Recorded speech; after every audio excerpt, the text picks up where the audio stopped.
Committee meeting of the City of Moscow City Council. To my right is City Councilor Van Korskallen. To my left, Art Betke. To his left, Acting City Supervisor Bill Belknap, and I'm Walter Steed, President of the City Council. The first item of business this afternoon, gentlemen, is the approval of the January 27 minutes.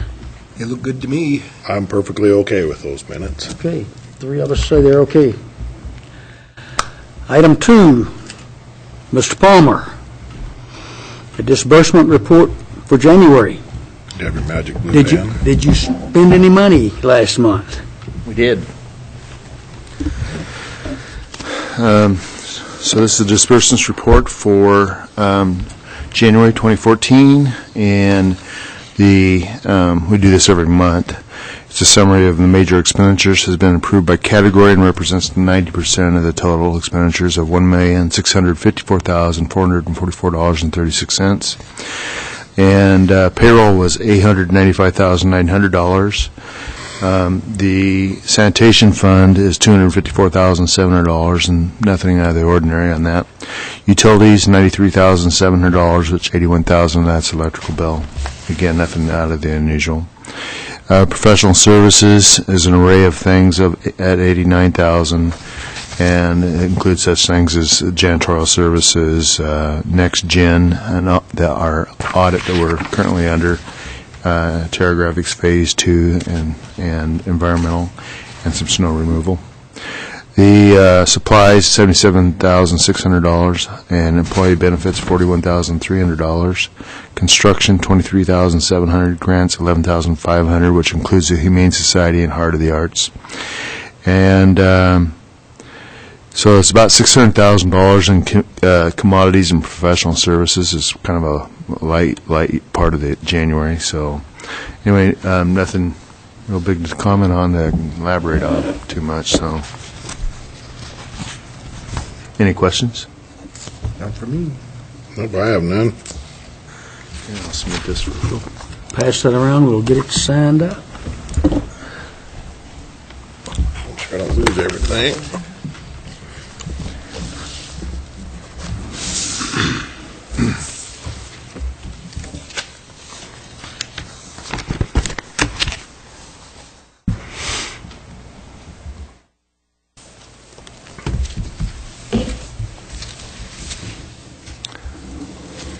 I challenged Michael to do that as fast as I did, but I don't know if he'll get it done. Yeah.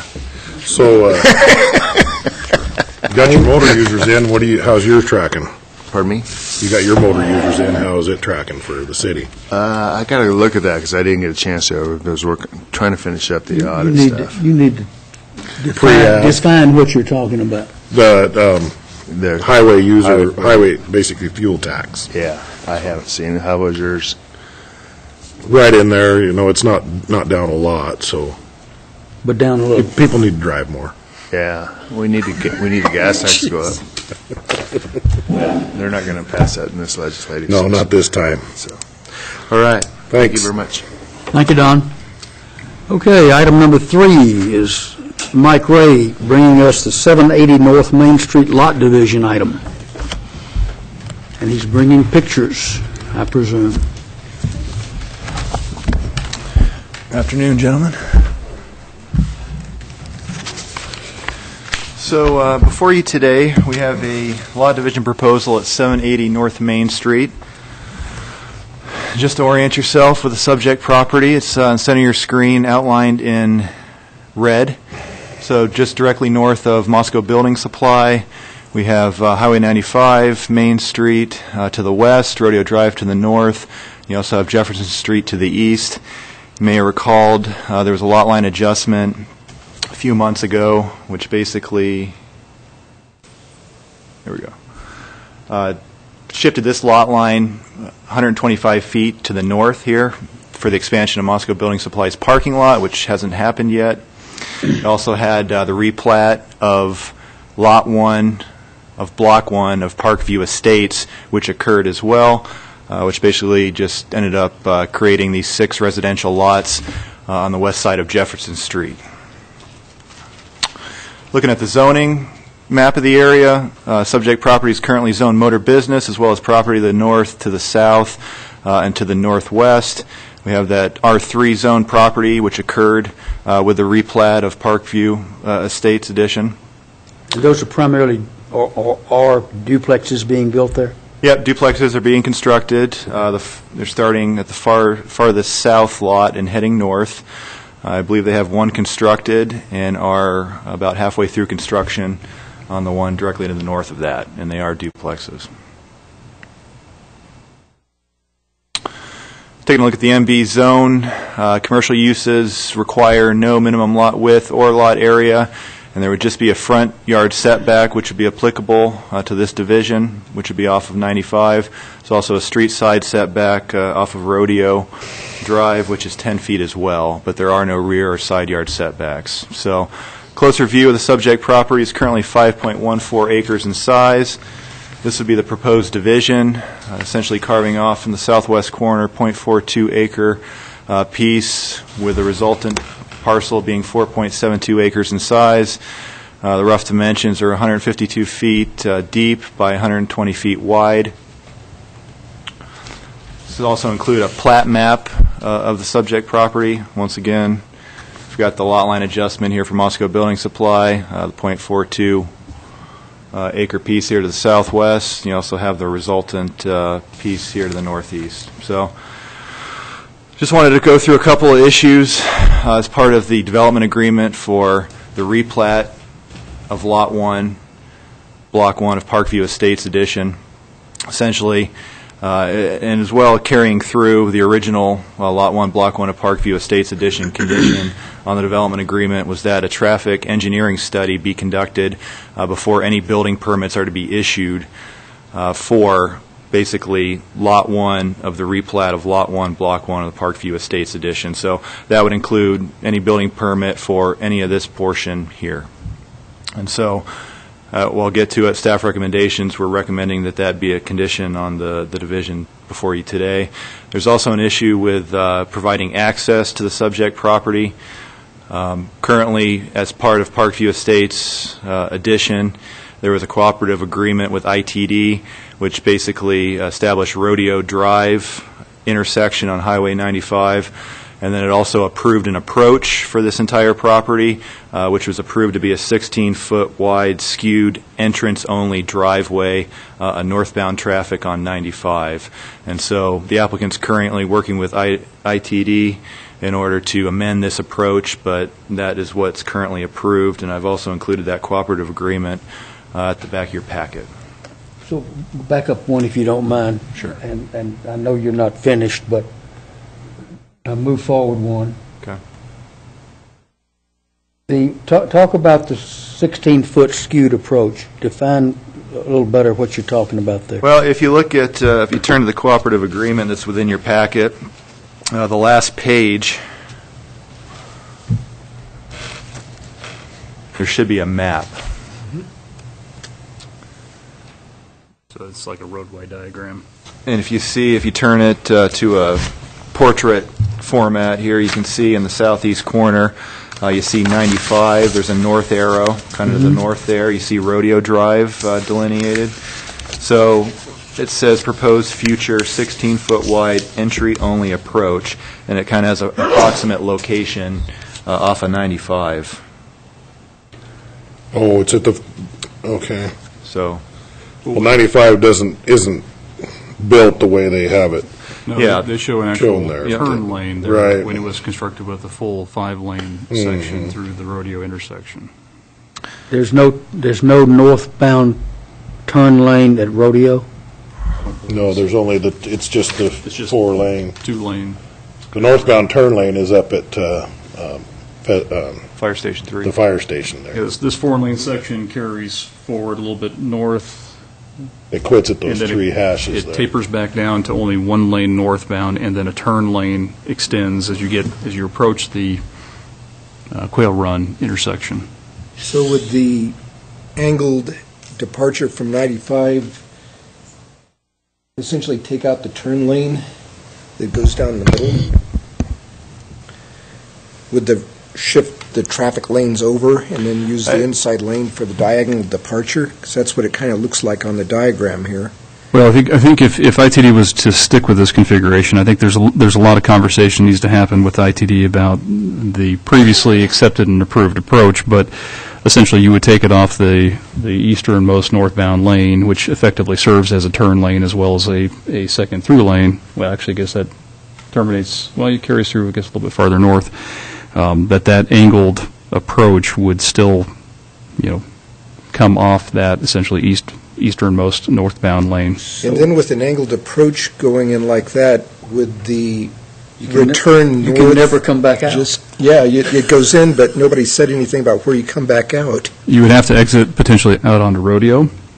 So they'd Would be have to the logical. construct- And obviously, for this configuration that is being proposed, that does not provide suitable access for that individual Egress, lot. actually.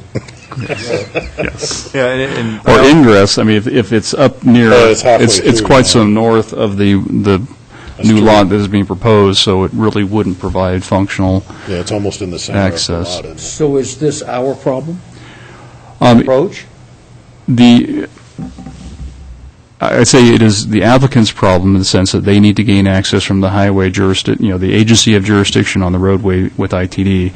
I think we need to facilitate a conversation, and we actually noticed this prior to this getting resolved with the anticipation that during the time that we noticed this lot division and prior to it coming to you this afternoon, that there would be some resolution that had been identified for access to the property. I think from the city's perspective, we'd like to see a single shared point of access that would serve all of Lot 1, Block 1, including this lot itself, so that we didn't have more than one approach onto the highway here.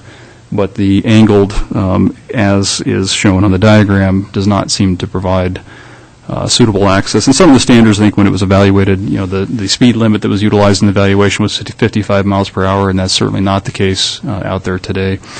So I think ultimately we need to sit down with the applicant and ITD and the city to try to facilitate a discussion about the best point of access.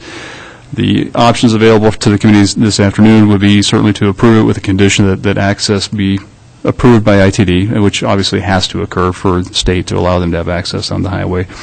But that would ensure that essentially no building permits would be issued upon the lot until that issue has been resolved. And that includes return traffic as well?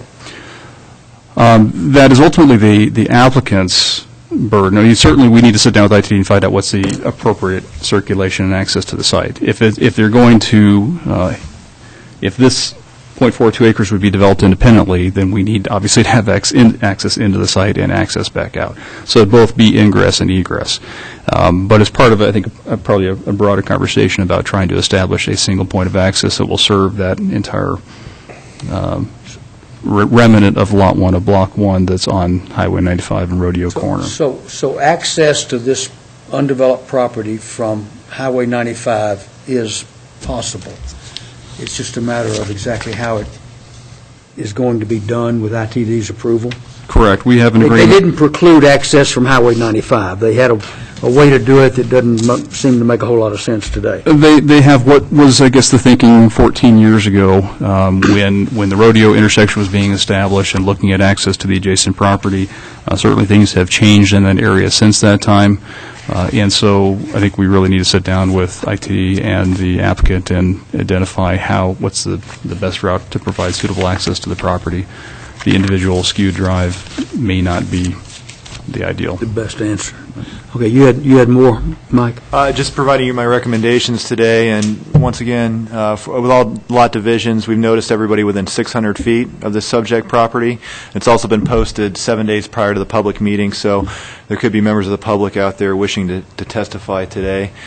Staff's recommendation is to take public comment if applicable, and then approve the lot division request with the following 3 conditions. The first one being that the applicant shall complete a traffic engineering study prior to the issuance of building permits for the proposed new lot or the remnant of Lot 1, Block 1. The second, the applicant shall establish a single shared point of access from Highway 95 to the new parcel and the remainder of Lot 1 of the replat of Lot 1, Block 1 of Parkview Estates. And the third, that the shared access to the subject property from 95 be approved by ITD. And with that, I'd certainly like to answer any questions you might have. Yes, sir. On the traffic engineering study, you said that one would, as part of the prior agreement, would be required for this. Would one also be required for further subdivision or development of the remnant of the parcel? Well, it would still, no matter how you shift the lot lines, it's still going to be Lot 1 of the replat of Lot 1, Block 1, Parkview Estates. So if there's any subsequent divisions that happen on this property, they would still be bound under that underlying subdivision plat, which, runs all the way down to, this is all of Lot 1, all the way up here to the corner. So the expanded Moscow Building Supply property also? It's still encompassed within that provision in the development agreement, correct? But the trigger in the development agreement is a building permit. So no building permit will be issued until such time as the traffic study has been completed. So if Moscow Building Supply were just expanding the parking area and not increasing building area, that probably would not trigger it. But the way the development agreement is currently drafted from the original Parkview Estates and carried forward into the replat, the trigger point for the traffic study was prior to the issuance of any building permits. So if they would expand a building or put a new building on the expanded property, correct, that would trigger it. Correct. And the applicant was well aware of that during the boundary line adjustment. And so would the 4.42 acres that are blocked out here, and so would the remaining 4.72 acres or any part thereof. Correct. The only part that was excluded were the duplex lots because they fronted and had access on Jefferson and weren't really contributing to the intersection of rodeo or high-intensity commercial use that would have high traffic volumes. That was the only portion of Lot 1, Block 1, that was excluded through the most recently amended development agreement for the Parkview Estates Edition. So, and I'm following on what Art asked, and what I think he was asking, at least what I think he was asking, if development happens on that .42 and we get a traffic engineering study, if more development happens on the bigger part, in any part of it, a further traffic study does not need to occur.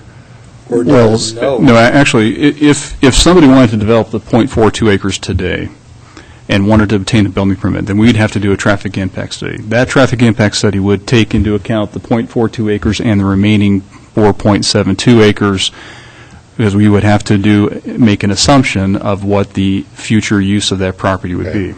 If we individually, I'm sorry. I'm just Okay. speaking volumes here with my face. So I mean, and I know exactly what I'm thinking. And so when we do traffic impact studies on projects, oftentimes you have something that is defined, that is a plat that's before you with a number of lots, and you know what the lots are going to be utilized.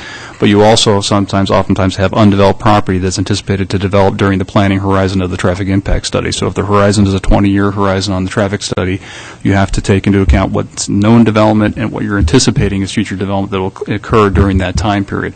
Both of those have to be accounted for. What we would do is likely make an assumption of what's the highest and best use, or what's the most reasonable proposal for development that would occur on the 4.72 acres. From that, we can generate traffic trip generation numbers from the traffic manual, and that would be incorporated as part of the overall study. So then to answer my question, if the study is done on the .42 acres, that's the last study that needs to be done for the next 20 years. If the city... If it's including the entire potential. Let me either clarify it or confuse it. I think you need a traffic study every time there's a development on this property, whether it's one piece or 50 pieces.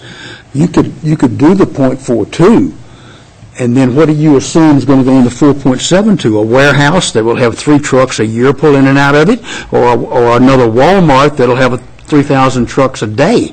I don't know how you can make any assumptions on the 4.72 when you have no idea what might go there. Well, you'd have to make an assumption in order to complete the study, and you'd have to be a reasonable assessment about what is the likelihood of the activity based upon the zoning and the allowable uses. Why couldn't the study for the .42 be for whatever's proposed for the .42, and there would be studies subsequent on additional development on that property?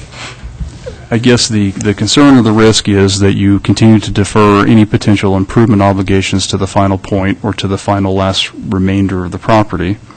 And so and you force the owner or the applicant to go through multiple traffic studies and incur that cost over time. That is an approach we can certainly look at. But traffic, I would like to see this occur. Let me just say that. Sure. Development on that property is, I think, in everybody's best interest.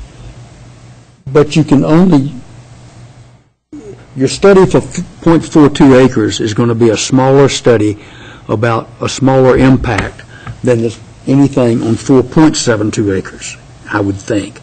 I would expect so. Yeah. Especially with respect to the impacts upon the intersection in question being At Rodeo and some 95. point, if you incrementally see this develop, it's going to tip, and it's going to call for something, and at that point, somebody's going to have to do it.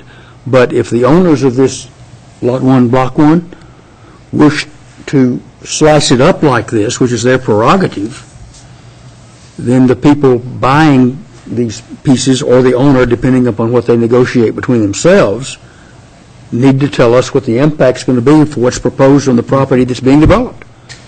Because in theory, the other 4 acres could develop as a monolith, one big development. Alternatively, it could get chopped up into 10 more .42 acre size parcels, and the impact on the traffic is going to be wildly different with both of those two scenarios, and something more unified needs to come of But this. we can't forecast what's going to happen with the 4.72. Well, and we could certainly talk with the applicant about different approaches to doing the traffic impact study. I think it was anticipated it was going to be completed under the development agreement for the entirety of that lot. If we want to, If you're going to do that, I would suggest that it be for the maximum possible use ever of that 4.72. I mean, and which is going to really possibly require some things that wouldn't be required if it doesn't develop that way. and that is something that if it didn't develop that way, then the applicant could come back if there was a change in the proposal and ask, and they wouldn't be obligated to provide for the mitigation today for something that would be happening in the future. We would just be looking at the overall function and impact. I think you, Yeah. I think you hear where we're coming from. Right, so putting this in, they're not necessarily going to have to buy a signal for whatever may happen in the future, just because they're building something on the, Correct. It Small. wouldn't be required to be installed until it was warranted based upon development that occurred. So The later the development. traffic impact study could look at this and say, At this point- we're anticipating there's going to be 20,000 square feet of retail on that 4 acres, and this individual user will look at the trip generation that comes out of all of that to that intersection. and then at that point, that's when And then it may say that signal warrants won't even be met then. it might. It yeah. might. Or it may say that at the time that the 20,000 square feet of retail is added, that would likely trip the warrant. They would not be required to do that today. They'd be required to do that at the time that was warranted. Now, things changed and it came to a different proposal or a different use. Let's Your say 3 truck a it went to year. your warehouse or mini storage or something of load, then they could restudy that at the time. And essentially, they could update the traffic impact study at that point in time and show what the net impacts to traffic and the highway system were to see whether it was still warranted. At least they would have something down. Well, I mean, Correct. And it's not, all that difficult to, while you're doing a traffic impact study on this one lot, to then clear the entire block and then for them to really know what their future obligations may or may not be, depending upon, and that might help guide some decisions about what land uses they might wish to promote for that area. exactly. Anything else, Mike? Not for me. Anything else for Mike? I'm going to see if the public, if anybody here from the rest of the world would Let's like hear to from the have world. anything to say, good, bad, or indifferent? Okay, Mike, if there isn't anything, I have another question for you. Sure. Can you go to the mapping of the proposed easements? Yeah.